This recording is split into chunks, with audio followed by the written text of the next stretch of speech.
First of all, thank you to the organisers for putting together this really great initiative. I think it's a wonderful idea to get us together and discuss all of these various topics that are swirling around each other. I'm going to try summarise some ongoing joint work with my wonderful set of collaborators. I realise my slides are not entirely in view. That should be better. My wonderful set of collaborators, and in particular, I want to highlight the excellent contributions of Hyunrok and Tommaso. And I'm going to discuss color-kinematics duality from a Lagrangian and homotopy algebraic perspective. I should probably warn you that I've really been incredibly ambitious with just how much I'm going to cover. It might be that the third act gets turned into an epilogue. I'll see where we get to, but there should be one coherent story at least. Okay, so the starting point, of course, is that the double copy tells us we should think of, in some sense, of gravity as being the product of two gauge theories, as illustrated by this cartoon equation. And this actually has a long history and has rearisen in many guises. And I would say probably the first really substantive articulation of this idea came with the KRT relations. And there's been a recent renaissance. Of course, that's what's brought us together for this conference, the Bern-Carrasco-Johansson color-kinematics duality conjecture and double copy prescription, which relates the scattering amplitudes of gauge theories to those of gravity. Now, of course, scattering amplitudes are the physical observables that most quickly bridge the gap from theory to experiment. And typically we think of computing these with a Feynman diagram expansion, but this results in an explosion of complexity. And driven by the demands of particle accelerator physics, there's been this wonderful program to understand the hidden simplicity hiding behind these Feynman diagrams. And you could call this the on-shell amplitudes paradigm.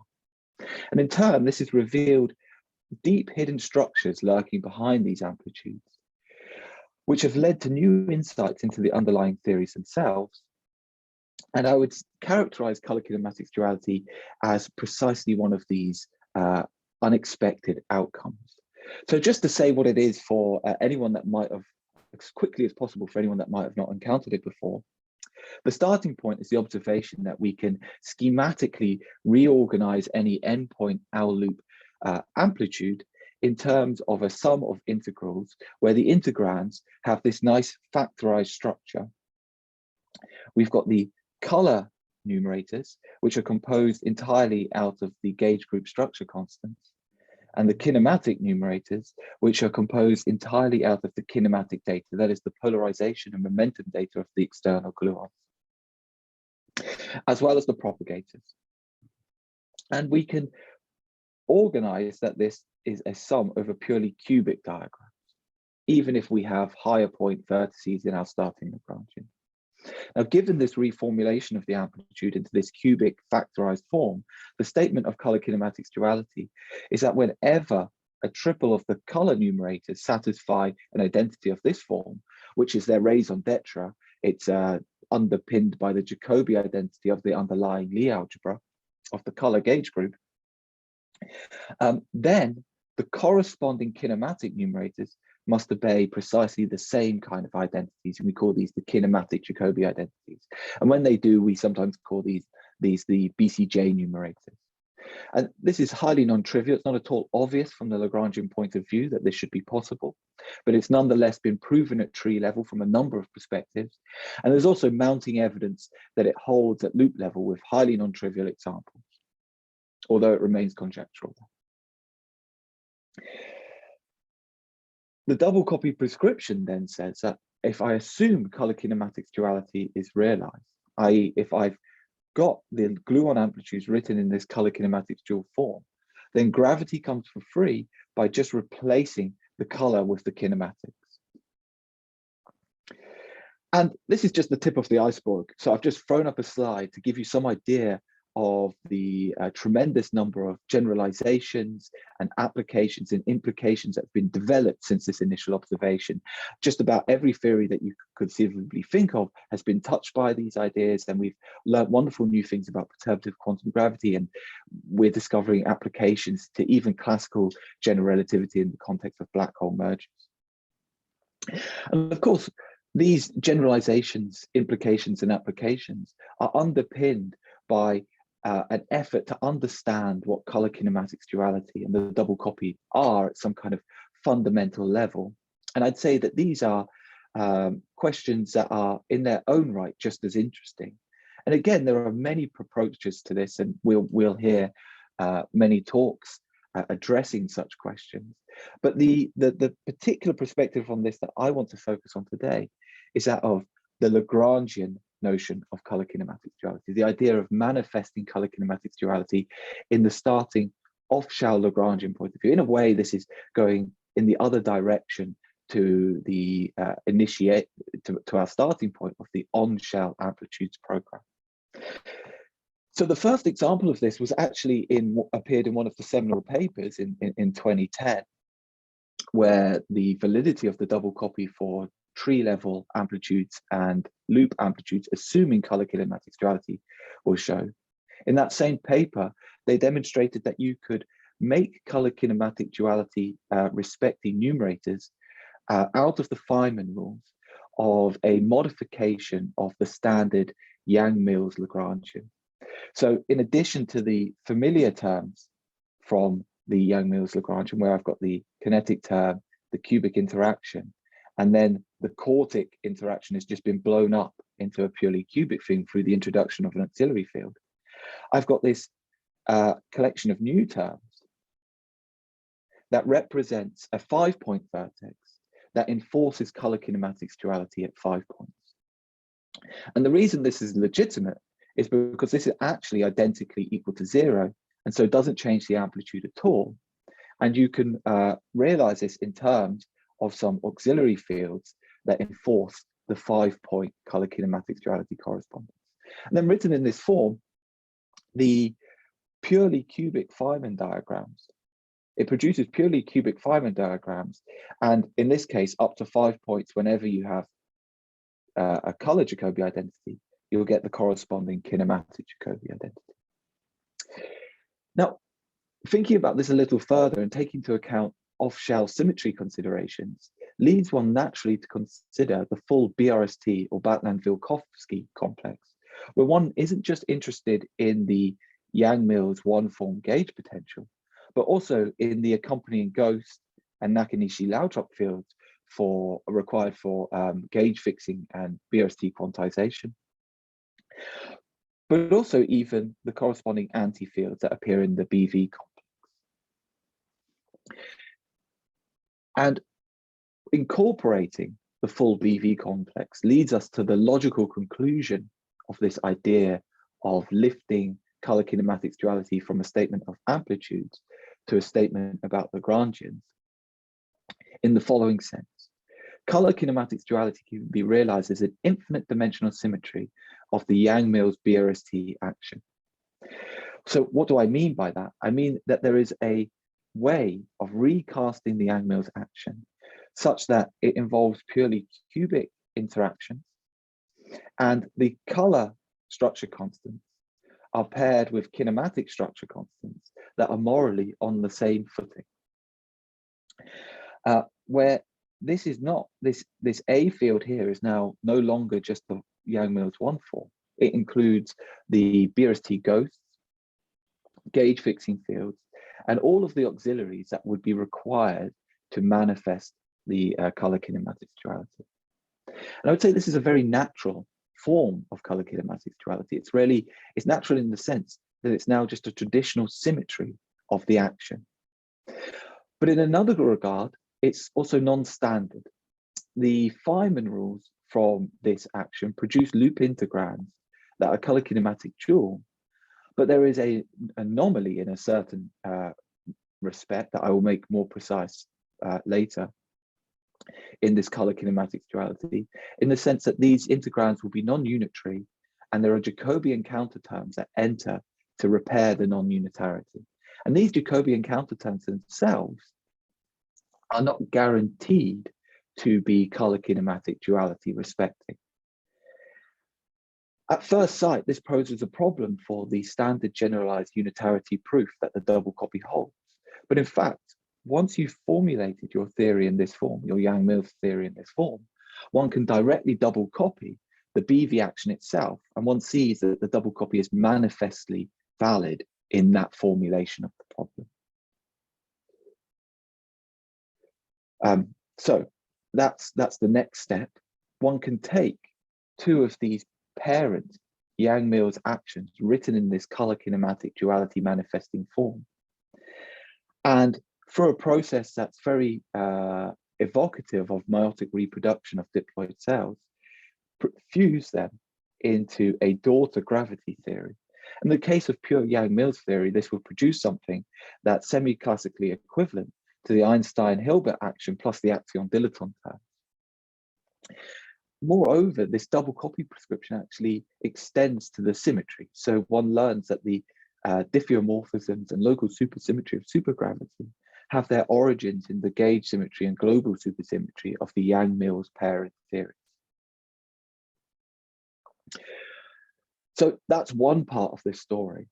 Now, having discovered these things, one might ask, what are the underpinning mathematical structures? And this brings us to the idea of homotopy algebras.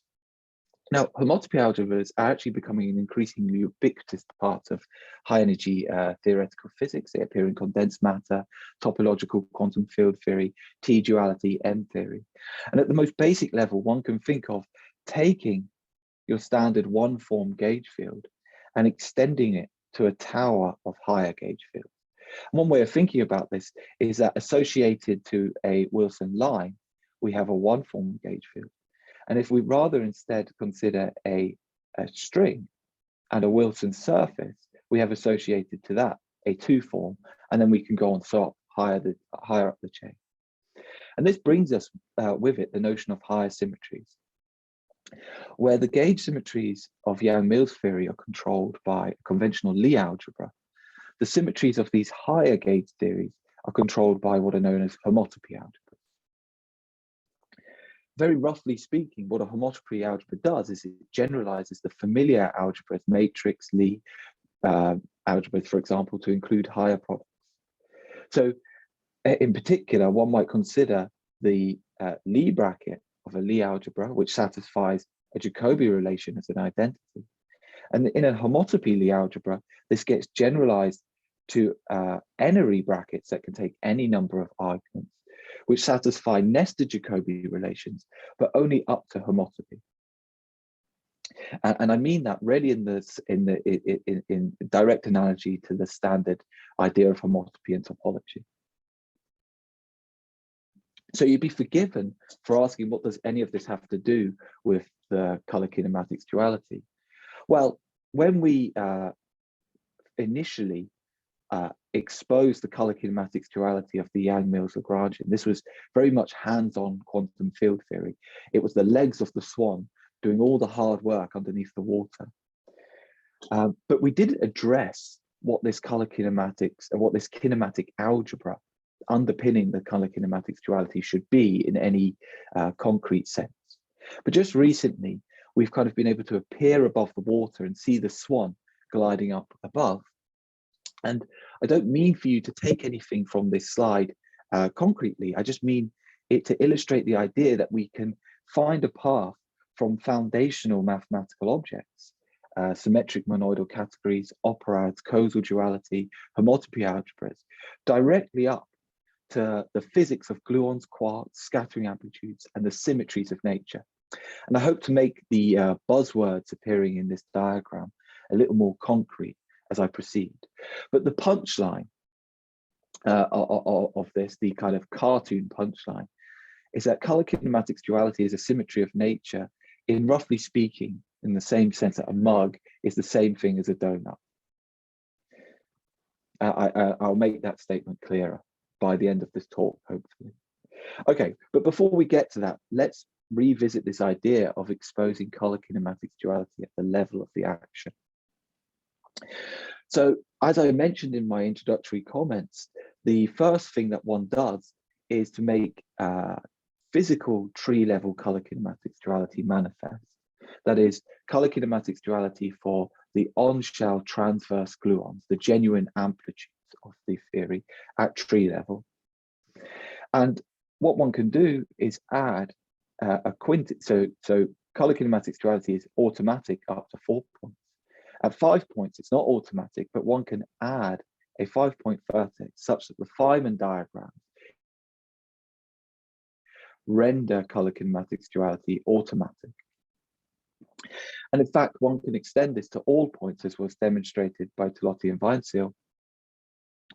And once one has this all-point action, one can strictify it. What I mean by that is one can turn it into something that has purely cubic interactions through the inclusion of an infinite tower of auxiliary fields. And I've displayed here, again, the 5-point case where I've just got the auxiliary fields necessary for color kinematics duality up to 5 points.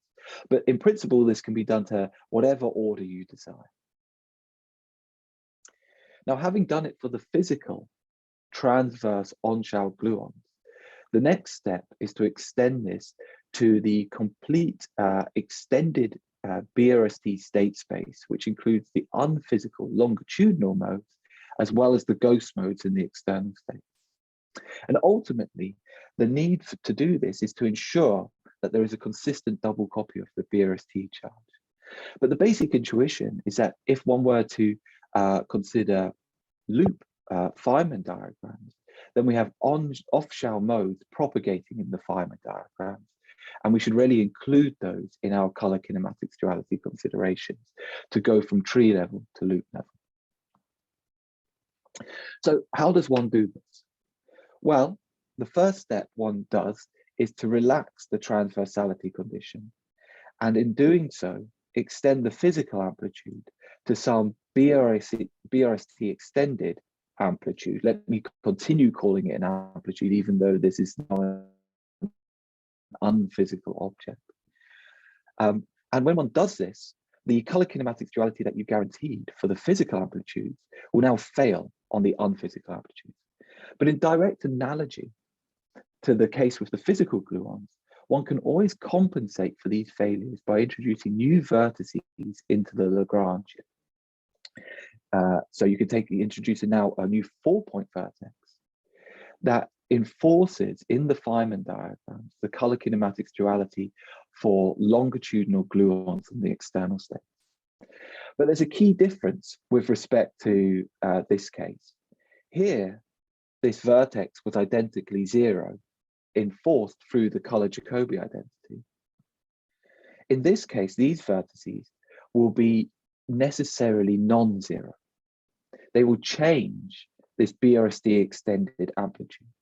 But of course, that doesn't matter. This isn't a physical object. It can change. The question is whether we can introduce these new vertices in a way that preserves the physical amplitude. And of course, I wouldn't be telling you this if we couldn't do it. And the key observation is that the vertices that you need to introduce are always proportional to the divergence of the Yang-Mills one form.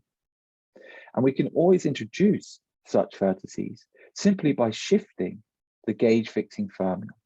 So we just introduce it by adding a new term to the gauge fixing functional. So if you started out in just familiar Lorentz gauge, you would shift Lorentz gauge to include a new term of this form. And it's helpful to make a compensating transformation on the Nakanishi-Lautrop field. But the result in the end is that you're left with the same action, but with a new vertex, the vertex that you were looking for, that would enforce the color kinematics duality for the longitudinal gluons.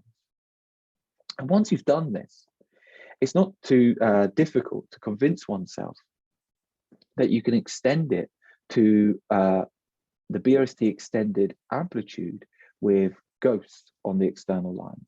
There are a number of ways of doing this. One can work directly in analogy to introducing new vertices here, or one can use the on-Maschal BRST Ward identities to see that the color kinematics duality of the longitudinal gluons gets transferred over onto the ghosts. But ultimately, what you realize is that you have to add a term that is just exactly the BRST complete term corresponding to introducing this adjustment to the gauge fixing functional. So the thing that you needed to add to make things BRST consistent is the very same thing that enforces color kinematics duality in this case. So that's color kinematics duality for the on-shell but unphysical longitudinal gluon and ghost modes. And we can then take these new vertices and make them all entirely cubic by introducing further auxiliary gluons and ghosts. Auxiliary gluons for the longitudinal modes and auxiliary ghosts for the ghost modes. So I've just put up here an example of what the Lagrangian looks like with these auxiliary fields included. These terms here are the kinetic terms corresponding to the auxiliary gluonic terms required for longitudinal color kinematics duality.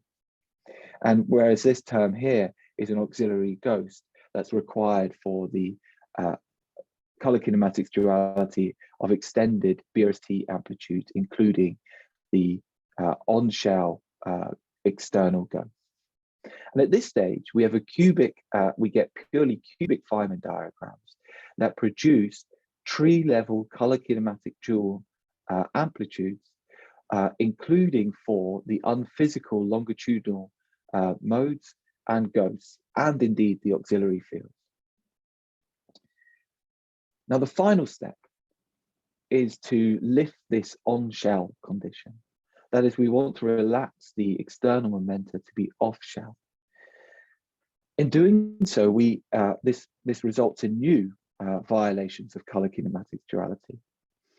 But in direct analogy to the fact that the color kinematic duality violations could be repaired by introducing new vertices for the longitudinal gluons, we can introduce new vertices to repair these kinds of violations. But in this case, the vertices are necessarily of this form.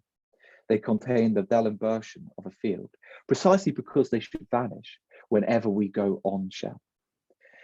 And we can generically generate these vertices with field redefinitions. So if we just consider, if we want to produce a vertex of this form, we can simply shift the field in this way, and then the kinetic term produces precisely the new vertex that we were interested in, plus higher order terms that we will deal with later. And then we can strictify again, introducing further auxiliaries. And the final result is that the off-shell tree level BRST extended amplitude is color kinematic dual automatically, just through the Feynman diagram. But there's a price to pay in this particular case. Because these field redefinitions are generically non-local, we'll encounter Jacobian determinants that don't just vanish in dimensional regularization, and they result in additional counter terms that must be included to ensure unitarity. And we don't actually have any good argument to suggest that one can render these counter terms color kinematic duality compliant.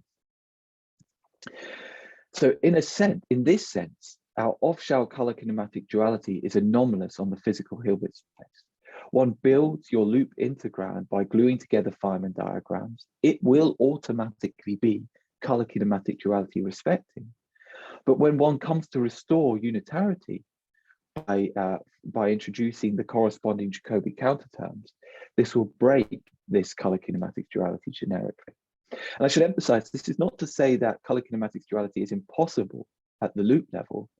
It's just to say that if you want color kinematics duality through numerators that have all the properties of cubic Feynman rules, then you should not expect it to be possible. And indeed, there's previous work that already demonstrates that this is the case. At two loops, color kinematics duality with cubic Feynman, with numerators compatible with cubic Feynman rules has been shown not to be possible.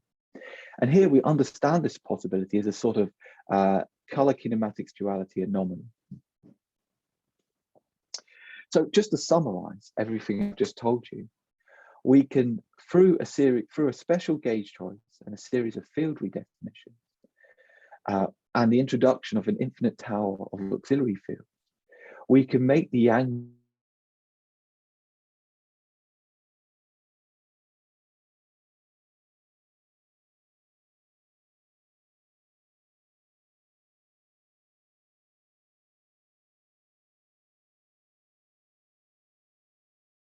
infinite tower of auxiliaries, where the color structure constants are on exactly the same footing as these kinematic structure constants.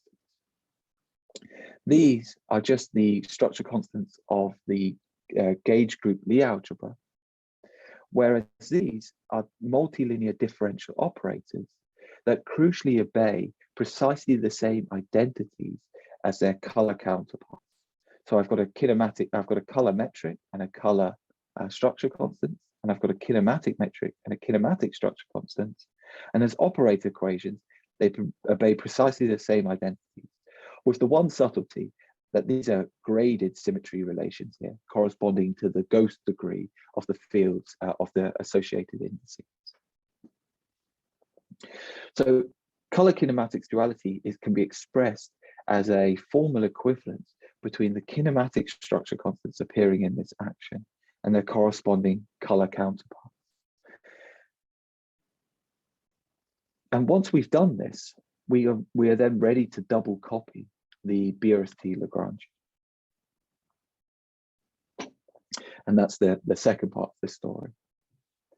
So the basic idea in terms of double copying Lagrangians is that if I take any two parent theories that admit some factorized form, that is that they can be written in terms of some factorization of some, let's call them structure constants and metrics. Here, it doesn't really matter whether they're color or kinematics or something else altogether. I'm not being particularly prejudiced about it. This is just a formulation of what it means to double copy an action. I can then take these factorized forms and replace the one half of the structure constants and metric with those of the other theory to produce a new theory, a daughter theory. Now, of course, what you should have in mind is that these are the blue and the purple here are the kinematic structure constants of, say, Yang-Mills, and then you produce a gravitational double copy, but they could also be the color structure constants, and in which case you would produce a bijoint scalar theory. And a priori, these could actually be more general objects. So in particular, in the case of Yang-Mills, one takes the Yang-Mills superfield and double copies it in this way, and it will now contain the graviton, the Kalbromon 2 form, and the dilaton of n equals supergravity, and the corresponding actions are just related in this way. So I've written out what one obtains just to quadratic order. There's a graviton dilaton sector. There's a sector for the Kalbromon 2 form, and these are split by considering the symmetric and anti-symmetric paths. And this perhaps looks rather unfamiliar, but there's a canonical field redefinition to the standard Fiat-Pauli and Kalbromon plus dilaton actions. And one could actually explicitly verify that one gets the Einstein-Hilbert action with suitable field redefinitions up to cubic order. So at this stage, one should be wondering whether this was all a bit too general. And in formulating what I meant by the double copy of an action, I never mentioned color kinematics duality. And this enters in the question of how do we know that this putative double copy action for n equals 0 supergravity, that's Einstein-Hilbert plus the Kalbromon 2 form of dilaton, is actually equivalent to the true BRST action for n equals 0 supergravity. Well, semi-classically, this is actually completely straightforward, but crucially relies on physical tree-level color kinematics duality. The basic idea is that the Feynman rules from this action, which produce the color kinematics duality respecting amplitudes, which then double copy to the genuine tree-level amplitudes of the gravity theory, which are produced by the Feynman rule precisely of the double copy action. So this is just a tree-level Feynman diagram rule argument. And indeed, the physical tree-level amplitudes of n equals 0 supergravity are correctly reproduced by this Lagrangian double copy. However, this didn't ensure quantum consistency. And what I mean by quantum consistency specifically here is that there is some BRST operator that annihilates the action and is nil quadratic. And of course, I needed this because this doesn't just include the physical gluon, it includes the ghost modes and the gauge fixing terms. And the question of whether there exists some such BRST operator has an obvious answer. It is the double copy BRST operator. So let me tell you what that means. And I've noted here that now this rarely requires the full off-shell BRST color kinematics duality of the Yang-Mills action. What one does to produce the double copy BRST operator is take the BRST operators of the two input theories. Here I'm just considering Yang-Mills for both theories. And wherever you see a color structure constant, you do the thing that you know you have to do. You replace it with a kinematic structure constant. And you do the same for the other theories, BRST operator. And in doing so, one produces a putative BRST operator that you now need to show annihilates the corresponding double copy action and is also nil quadratic. And the argument here involves a standard double copy sleight of hand. It's a ubiquitous trick from the double copy literature. Since the kinematic structure constants obey precisely the same identities as the color structure constant, and the identities on the Yang-Mills theory, that Q annihilates the Yang-Mills action and is nil quadratic, can only rely on the generic properties of these structure constants. It's not dependent on any special properties of them. And those generic properties are obeyed by precisely these structure constants that I've replaced here. It means that the double copy action must obey the same identities. And this gives us a full quantum equivalence. That is to say, we've got a semi-classically equivalent Lagrangian that has a gauge fixing and ghost sector with a consistent BRST operator. And this is enough for quantum equivalence. And what's interesting about taking this double copy of the BRST operators, one sees that the diffeomorphisms of gravity and the two-form gauge symmetries of the Kalbermann-2 form are inherited from the Yang-Mills BRST operator. And in fact, this argument goes through for other kinds of symmetries. In particular, you can take global supersymmetry and you find its product with gauge symmetry gives you a local supersymmetry. And that allows us to play essentially the same game for super Yang-Mills theory.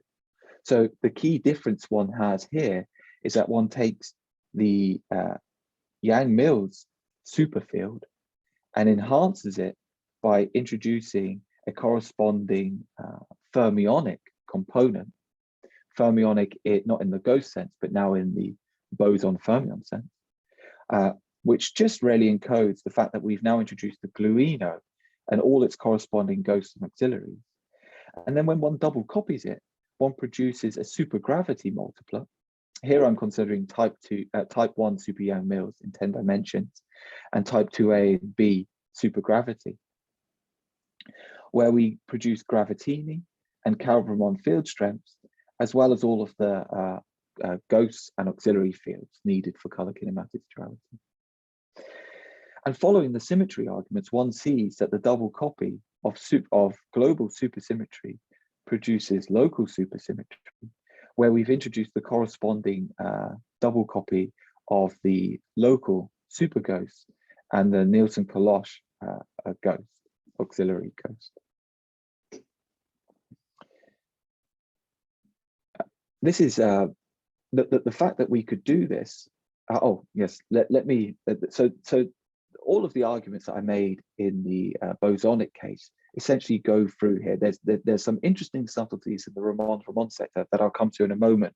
But before I do that, let me just discuss the implications for supersymmetry a little further. So there's a well-known result that if you insist on having color kinematics duality, where you couple in a joint valued fermion to your gauge field, this implies supersymmetry. Essentially, enforcing color kinematics duality enforces the Fiat's identity that you need for supersymmetry. Written in this form, with this fermionic superfield, one sees that off-shell color kinematics duality automatically implies supersymmetry. So I'll leave it as an exercise. It's simple enough to do quickly on the back of an envelope.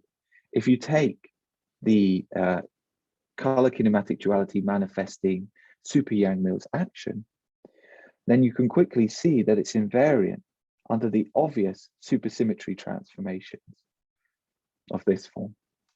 So off-shell color kinematics duality, including fermions, automatically implies supersymmetry in the Lagrangian. Okay, so now back to the Ramond-Ramond sector. The subtlety that appears in the Ramond-Ramond sector is that when we double copy two fermions, it gives field strengths and not potentials. And there's a number of ways you can see why this had to be the case. The most straightforward is simply the representation theory. If you take the representations carried by two spinors in 10 dimensions and tensor them together, you get out the representations carried by the Ramond-Ramond field strengths, not their potential. And this reflects the fact that you can always write the type 2A or type 2B actions in terms of field strengths alone for the Ramond-Ramond sector. So an example here is given for type 2A, where you see that the Kalb-Ramond 2 form appears as a bare potential, but the Ramond-Ramond fields all appear as field strengths. But we have to do more for the double copy. These field strengths really must be regarded as elementary fields, because the double copy amplitudes are articulated in terms of these field strengths, not in terms of their potentials. And what's interesting is that if you just take the raw double copy action that is spat out by the double copy of the fermions in the super Yang-Mills action, it produces, once you've undone some gauge fixing, something that looks very much like Sen's mechanism for realizing self-dual fields in terms of elementary field strengths. But here we've just generalized the condition that we have self-duality. So we get an action that gives equivalent physics of a standard Ramond-Ramond potentials, but in terms of elementary field strengths, and it works through Sen's mechanism. And with hindsight, you might actually expect this, because Sen's mechanism was motivated by type 2B string theory, where the Ramond-Ramond sector is naturally given in terms of bispinors. And what we're seeing here is kind of the double copy shadow, the field theory shadow of this observation. Okay, so in the last 10 minutes, I want to finally come back to homotopy algebras.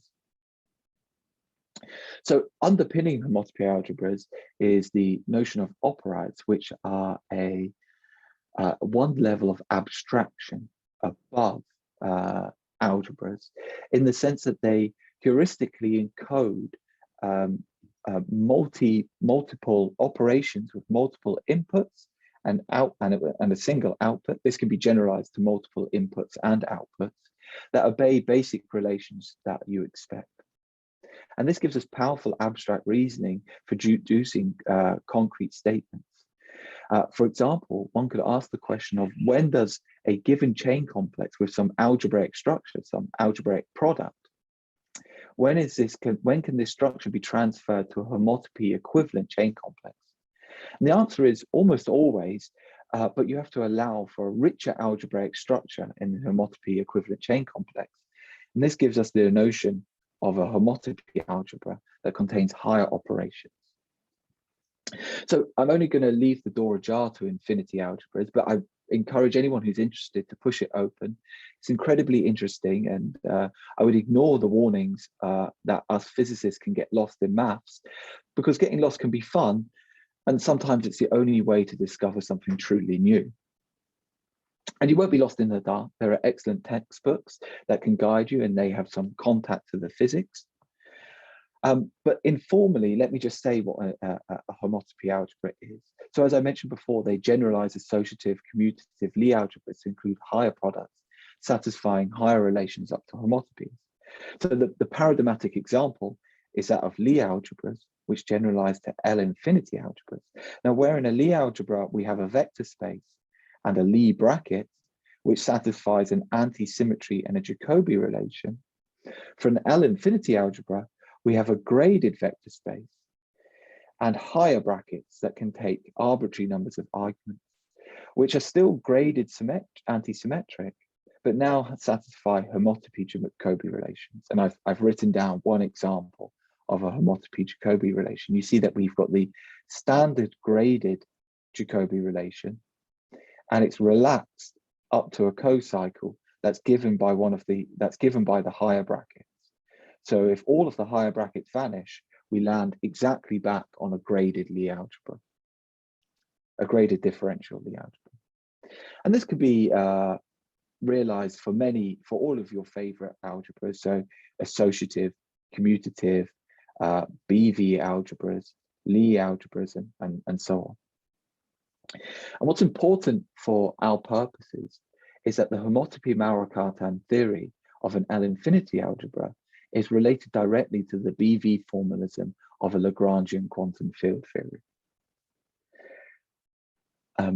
In view of time, let me skip over into making that relationship and just say that to any BV quantum field theory with a BV operator, there is a corresponding cyclic L-infinity algebra.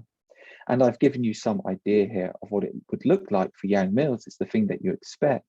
We have, these are the L-infinity, this is the graded vector space of the L-infinity algebra. And we have the ghosts, the Yang-Mills one form, their anti-fields sitting in each degree, as well as the Nakanishi-Lautrop field and anti-ghost needed for gauge fix. The key observation is that this Yang-Mills L-infinity algebra factorizes into a color piece, a kinematic and scalar piece, which themselves constitute a C-infinity algebra. That's a homotopy relaxation of a commutative algebra. And we can realize the double copy by replacing the color algebra by another copy of the kinematic. But in fact, this C-infinity algebra actually is hiding a lot more structure. And the first hint of this came through a remarkable paper by Mikhail Reiterer, who gave a proof of on-shell tree-level color kinematic duality for physical gluons through what he called a BV box infinity algebra, which deforms the famous I meant to delete the box here and leave the infinity, and I've done it the wrong way around. This should be deforming the famous BV infinity algebras that originally arose in the context of string theory. So I won't tell you how this proof goes, but just that there is some homotopy algebra associated to this proof. And at the core of it is the observation that there are three operators, a differential, and as well as which is a degree 1 map, as well as a degree -1 map H, that both square to 0 and anti-commute to this box operator, which is some generic operator in the center of some Hopf algebra. But here you should really be thinking of the Hopf algebra of constant coefficient differential operators. And this is just the Del inversion. Now, putting all of these ideas together with our color kinematic duality respecting BRST Lagrangian, we realize that there is associated to it a BV box algebra, not a homotopy algebra yet, but just a BV box algebra. That is, you can factorize the Yang-Mills L-infinity algebra in color kinematic dual form into its color factor, as well as a BV box algebra factor.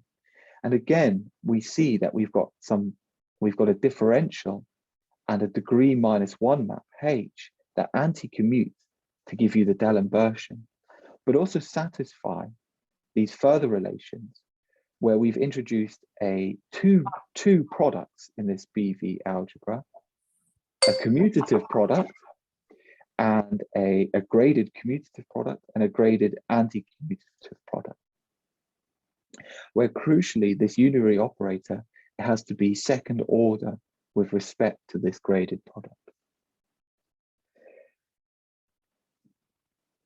And it's this commutative graded product that is the structure constants of this commutative graded product are the structure constants of the color kinematics duality underlying this color kinematic duality manifesting BRST action. And in that sense, it's this BV box algebra that encodes the mathematical structure of the color kinematics duality at the Lagrangian level. Now, we can use the theory of operads and causal duality to produce the homotopy relaxation of this BV box algebra. This BV box algebra just had quadratic products, bilinear products, but we can relax it to produce a BV box infinity algebra that generalizes that of Reiterer, to introduce higher brackets and relations amongst them. So we get a variety of higher brackets and a variety of axioms that connect these higher brackets together. And indeed, we have much more structure than a mere C infinity algebra. So what do these higher brackets mean in this homotopy relaxation? Let me skip the Chern-Simons story. I can come back to that in the questions if anyone is interested. So in the kinematic, the kinematic Lie algebra of Yang-Mills theory with the infinite tower of auxiliary fields is given by the structure constants of this graded commutative product on the BV box algebra, of the BV box algebra. But if we integrate out all of these auxiliary fields, we introduce higher point interactions in terms of the original Yang-Mills gauge field. And these correspond to, and this produces higher products that are encoded in the higher products of this BV box infinity algebra. So the higher vertices that one obtains when one integrates out the auxiliaries are precisely the higher products of this BV box infinity algebra. So in this sense, the BV box infinity algebra encodes the kinematic homotopy algebra of color kinematics duality when one gets rid of all of the auxiliary fields. And then the axioms relating these higher products together encode the homotopy Jacobi relations. Encoding the homotopy Jacobi relations are precisely the off-shell color kinematic duality relation. So for instance, we've got this relationship between the Lie bracket of the BV algebra and this higher ternary bracket, as well as the box operator that encodes the color kinematics duality relationship at quartic order. And what's interesting about this is that one realizes that there is only one independent axiom at any number of points. So there's really only one axiom to solve for, which suggests that there might be hidden in this some computational advantages. Okay, so where next? Well, we've exposed that there is some kinematic BV box algebra associated with color kinematics duality. And it'd be really interesting to understand how this BV box algebra relates to the other kinematic algebra structures that are in the literature. For example, those that are going to be discussed later today. One can also generalize these notions, well, possibly to ADS spaces by relaxing the underlying Hopf algebra. We can also consider other kinds of theory by generalizing the notion of a BV box algebra or operad, as well as, so for example, we can have ternary BV box algebras that correspond to Bagger-Lambert-Gustafson theory. And we could also include matter couplings by introducing many sorted operads, as well as the extension to string theory, where the DH and box relations are replaced by the familiar Q, B naught, and L naught relation of string theory. So I think my time is up, and I will end there and turn it over to the organizers. Thank you for listening.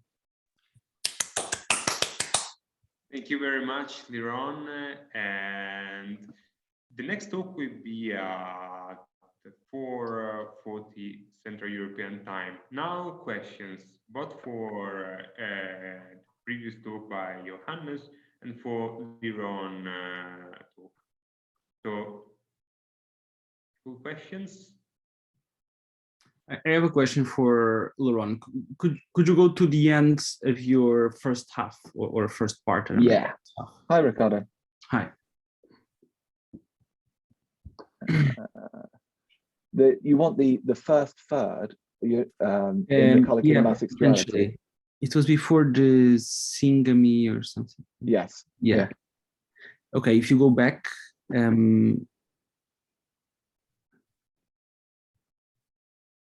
More? So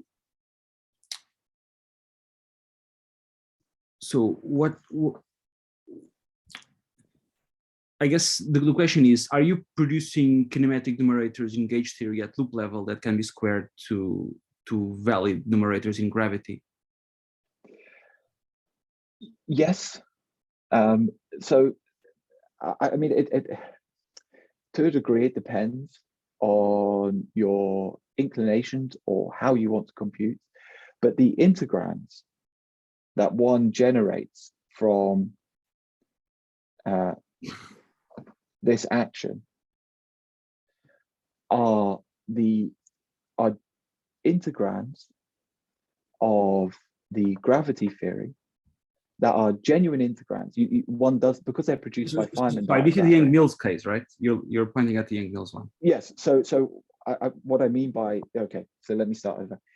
Take your Yang-Mills integrands. They're genuine integrands of Yang-Mills. Forget the Jacobian counterterms for the moment. They're built from Feynman diagrams, and one double copies them, and then you get an integrand that is built from the Feynman diagrams of the double copy action. But so sorry, when you say double copy, do you mean a la BCJ? I mean, so you can think about it either way. So you can go this route, produce the Feynman diagrams here, and then produce the integrand. Let's pretend this is a loop integrand. This is pictures just for trees. Or I can go this route, produce the integrands through the Feynman rules here, double copy these, and they will produce these, essentially by construction. And when I say double copy, I mean a la BCJ. Now, one doesn't need to verify that these are bona fide integrands of the theory. One knows that because one has verified that the action itself is equivalent to, is semi-classically equivalent to the desired double copy action. But this won't be the end of the story. These integrands won't be unitary because we've dropped the Jacobian counterterms. So in the end, when you want to get the physical amplitude in renormalization and regularization, one is going to have to reintroduce those counterterms to produce the ultimately the correct amplitude that has manifest unitarity. Well, so here, so I mean, there's the tree-level story, and there is the loop-level story, which is a loop integrand story. Yes. So at tree level, my question is whether whether there is a solution to the problem of, I mean, not just an existence, but a solution to the problem of adding higher point vertices to enforce the Color-Kinematics duality. So this is something that I couldn't understand, but I understood that you think it's a proof, but I was just wondering if there is like an algorithmic way or a solution, I guess, to the algorithm of generating. I think maybe I misunderstood your question entirely. So sorry, there were two questions because I think they may be a bit related. And then the other one was at level of loop integrants. Yes. whether one can obtain a valid loop integrand, meaning if one integrates it, one gets the correct amplitudes, and that integrand is just a double copy of gravity. So it's just like using the BCJ double copy, and you said that somehow this was indicated that this was not possible. So to answer the first question, there is an algorithm that guarantees to any desired order, tree level order, so any number of points, that one can produce this action to that order. It's an algorithm, so there's no closed form. It would be wonderful to have a closed form of this action. I can't myself see how one would produce it from the algorithm, but maybe someone smarter than I can do it. And but so to answer the first question, yes, one can always produce this action to any desired order. Was that clear? Yeah.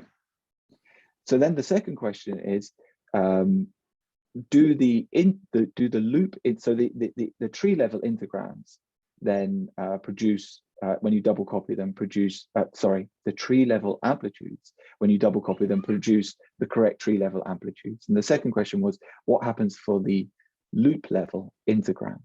Mm-hmm. Now